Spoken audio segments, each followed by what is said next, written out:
का हमारा चारों तरफ अंधेरा ही अंधेरा है, जीने की कोई राह समझ में नहीं आती। ऐसी स्थिति में कैसे जिए? कई तो कहते हैं हमारे काम बंद हो गए, कई कहते काम ही नहीं है, कई कहते जॉब चली गई। बहुत ऐसे क्वेश्चन हैं। लेकिन इस कठिन परिस्थिति में हमारे पास ऑप्शन क्या है? पॉजिटिव थिंकिंग कहां से लाएं और मिलेगा क्या उससे? हमें मिलेगा क्या? करना क्या चाहिए? तो मैं आपसे कहूंगा कि आप सबको सबसे बड़ा कार्य करना चाहिए, और वो कार्य है भगवान पे भरोसा। जब चारों तरफ अंधेरा हो, जब कोई साथ न दे रहा हो, जब दिल भी जीने की तमन्ना छोड़ चुका हो, कि दिल भी न चाहता हो कि तुम्हें जीना है, जब हर तरफ तुम्हें लगे कि अब कोई भी मेरा नहीं है, उस कठिन परिस्थिति में भी तुम्हें सबसे बड़ा काम क्या करना चाहिए? बोले अपने गोविंद पर भरोसा रखना चाहिए, प्रिय कांजू पे भरोसा रखना चाहिए। उस भरोसे से क्या होगा? बोले जहां तुम्हें अंधेरा दिख रहा है ना, वहां राह दिखाई पड़ने लग जाएगी। कैसे? एक बहुत प्यारी सी ऐतिहासिक कथा है। ऐतिहासिक समय, बात उस समय की है जब महाभारत के युद्ध की तैयारियां चल रही थी। निश्चित हो चुका था कि महाभारत का युद्ध होगा। ध्यान देना, कहानी छोटी है लेकिन सीख बहुत बड़ी है, और ये उन लोगों के लिए बड़ी सीख है जो भगवान पे भरोसा करते हैं। नहीं करते उनको भी सुननी चाहिए, उन्हें भी हो जाएगा।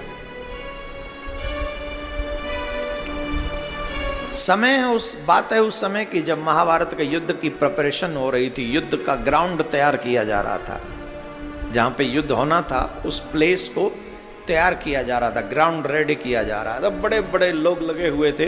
अब इतनी सेना खड़ी होनी है तो व्यवस्था तो होनी चाहिए ना। तो कहीं हर जगह तो इतना क्लीन था नहीं, तो साफ भी करना पड़ेगा। कहीं पेड़ आ गए, कहीं ये आ गए, कहीं वो आ गए, सब हटाने पड़ेंगे। तो बड़ी हाई लेवल स्टेज पे सब प्रिपरेशन चल रही थी। तो एक दिन भगवान श्री कृष्ण युद्ध से जस्ट एक दिन पहले, युद्ध से जस्ट एक दिन पहले, मतलब सुबह युद्ध होना है, शाम के समय लगभग 5-6 बजे करीब, अर्जुन के साथ उस ग्राउंड का निरीक्षण करने के लिए पहुंचे। अर्जुन साथ में थे, उनके सखा, उनके प्रिय। तो भगवान श्री कृष्ण ने चारों तरफ ग्राउंड का निरीक्षण किया। एक घटना घटित हुई उस समय। लोग लगे हुए थे सफाई करने, जो कई पेड़ थे उनको हटा रहे थे, कहीं कुछ और गड्ढे वगैरह थे उन्हें समतल कर रहे थे, और जो भी व्यवस्थाएं वहां हो रही, बड़े लोग लगे हुए थे। लेकिन इस बीच में एक बहुत अजीब सी घटना घटी। एक चिड़िया, छोटी सी चिड़िया श्री कृष्ण के पास आई, और उसकी आंखों में आंसू था।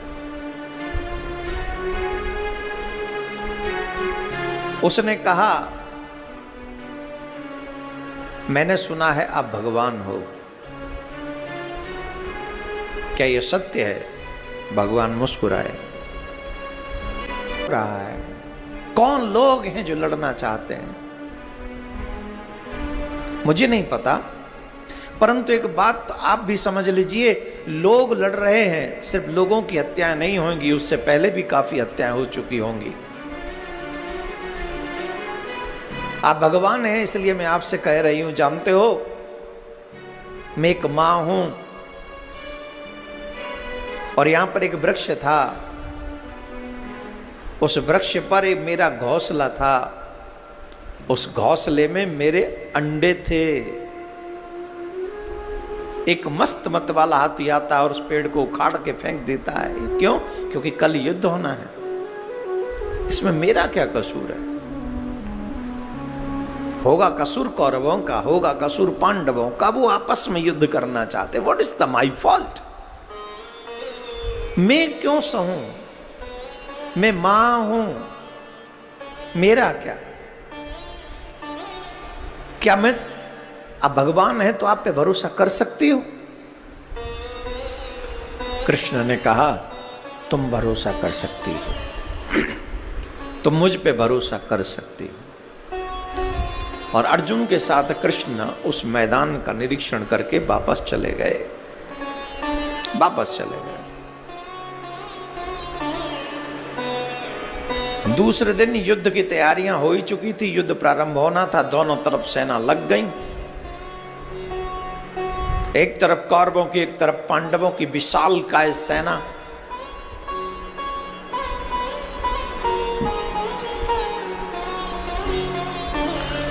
भगवान श्री कृष्ण युद्ध में पहुंचे अर्जुन के रथ के सारथी बनकर, और अर्जुन के रथ के जब सारथी बनकर पहुंचे तो श्री कृष्ण ने रथ युद्ध में पहुंचते ही अर्जुन से कहा, अर्जुन अपना गांडीव मुझे दो।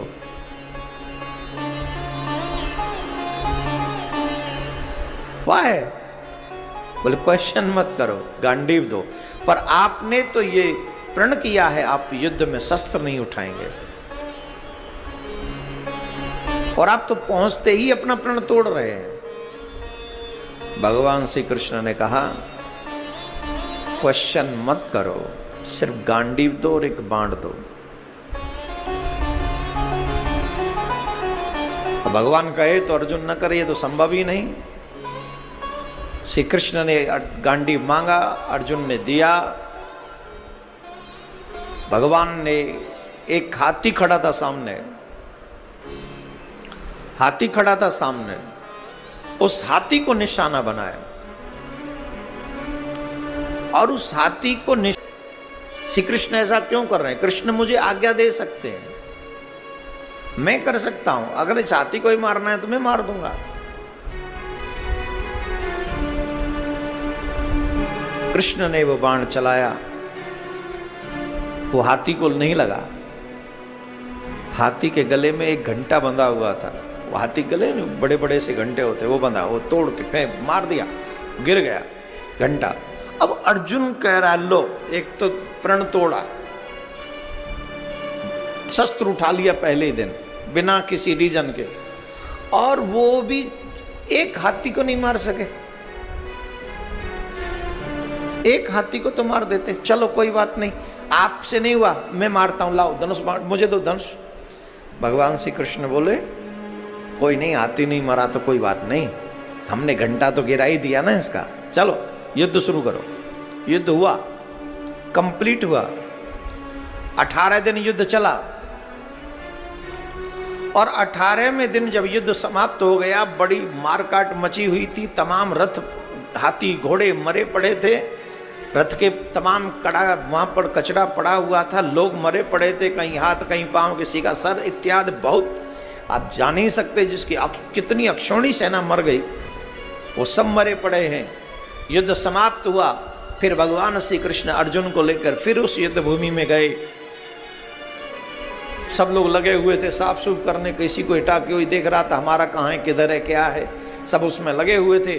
भगवान श्री कृष्ण उसी हाथी वाली जगह पर पहुंचे और कृष्ण ने कहा, जाओ अर्जुन, वहां जो घंटा रखा हुआ है उसे हटाओ।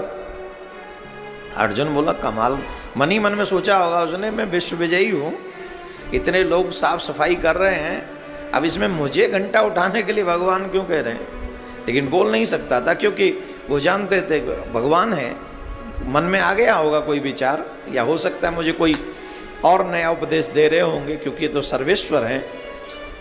तो जब भगवान से कहा कि जाओ, भगवान ने कहा अर्जुन से जाओ, उठाओ उस घंटे को।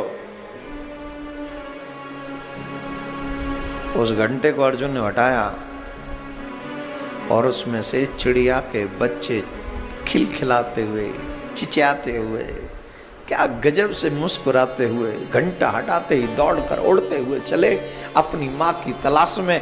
माँ ने देखा और देखा मेरे बच्चे उड़ते हुए आ रहे हैं। 18 दिन का भयंकर युद्ध समाप्त होने के बाद मेरे बच्चे सुरक्षित हैं। कृष्ण, दुनिया का भरोसा चाहे टूट जाए पर तेरे ऊपर किया हुआ भरोसा कभी निष्फल नहीं जाता, यही सत्य है।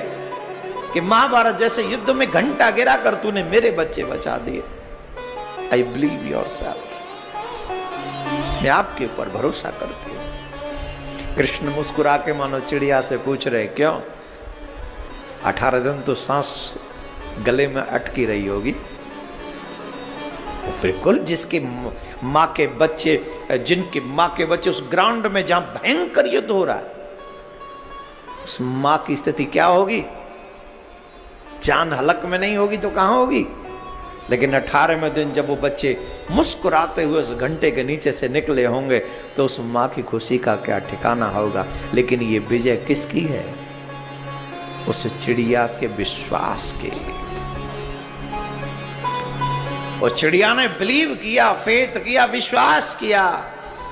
और सच बता रहा हूं my dear, you agree or not I don't mind, but just listen to मी।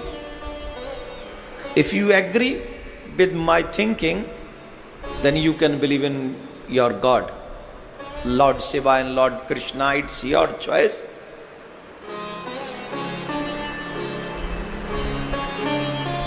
इस संसार में अगर तुम किसी पे फेथ कर सकते हो तो सिर्फ गोविंद पर विश्वास कर सकते हो, भगवान पर, और कोई तुम्हारे विश्वास के योग्य नहीं। अपना किए जा तू जग में भलाई का काम, तेरे दुख दूर करेंगे राम। तो विश्वास कितना भी अंधेरा हो, अब जहां महाभारत जैसा युद्ध होना उससे बड़ा खतरनाक टाइम कहीं होगा, जहां खड़े ही थे लोग एक दूसरे को मारने के लिए। कोरोना उतना खतरनाक नहीं जितना महाभारत खतरनाक था, लेकिन कृष्ण ने वहां चिड़िया के बच्चे बचा लिए। निश्चित भारत की माताओं बहनों, आप सबसे मेरा आग्रह है, अगर आप शिव के ऊपर विश्वास करती हैं, प्रार्थना करती हैं, और जितने भी लोग प्रार्थना करते हैं, मैं वादा करता हूं जैसे चिड़िया के बच्चे उन्होंने महाभारत में हाथी के घंटे को गिरा कर बचा लिए, वैसे ही आपके ऊपर भी अपनी कृपा का घंटा गिरा देंगे और आपकी सुरक्षा हो जाएगी। आपका और आपके बच्चों का बाल बांका नहीं होगा। It's my faith my dear. Radhe Radhe बोलना पड़ेगा। तो अगर विश्वास है तो चलो मेरे कदम से कदम मिलाकर, और विश्वास नहीं है तो do what ever you want. जो तुम्हें अच्छा लगे वो करो, तुमसे कोई फोर्स तो कर नहीं सकता। लेकिन अगर मेरी बात पर बिलीव हो तो लेट्स गो, चलते हैं अपने गोविंद की तरफ, कदम से कदम मिलाकर। एक और बात बताएं, अगर यात्रा अच्छी हो ना तो 1 से 2 अच्छे होते हैं, जहां हम एक दूसरे को अपने ठाकुर की कथा सुनाते और सुनते हुए चले जाएंगे।